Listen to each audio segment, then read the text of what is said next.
say it's really important to think about and be intentional with the types of toys our kids play with. Why is that so important?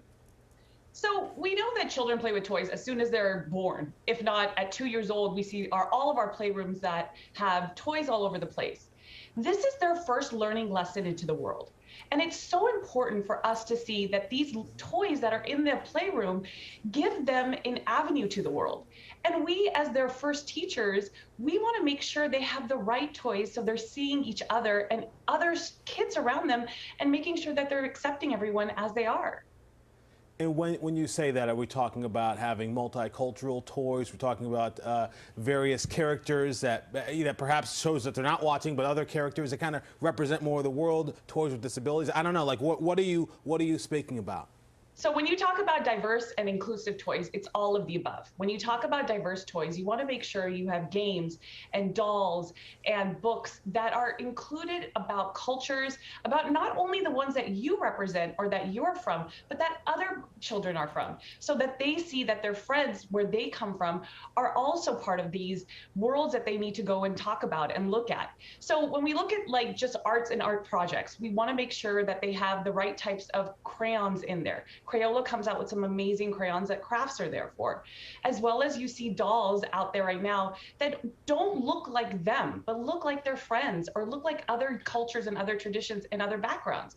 So we bring those in. And then our kitchens, especially the playroom kitchens. You could bring food in from different cultures and different backgrounds that are out there that make sure that our children learn about the world inside of their playrooms.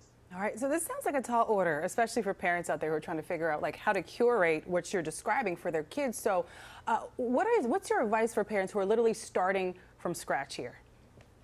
Okay, so let's start over this. Don't go clean out their playrooms because you're gonna have kids that are so upset with you.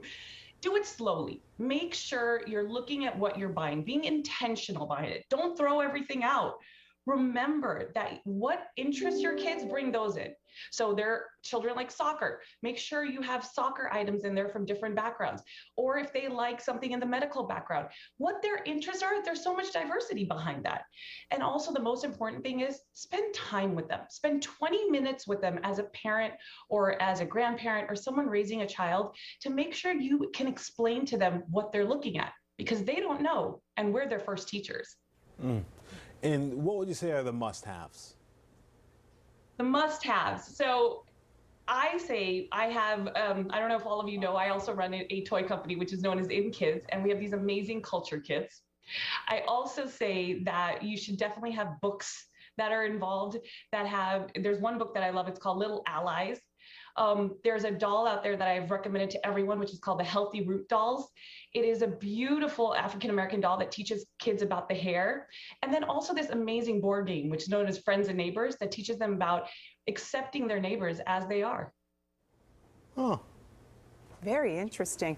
Dr. Z, I also saw those new books that highlight different figures from across the globe. There's Martin Luther King. It spans all of the amazing figures that kids should know about, but obviously it's customized in a kid's book.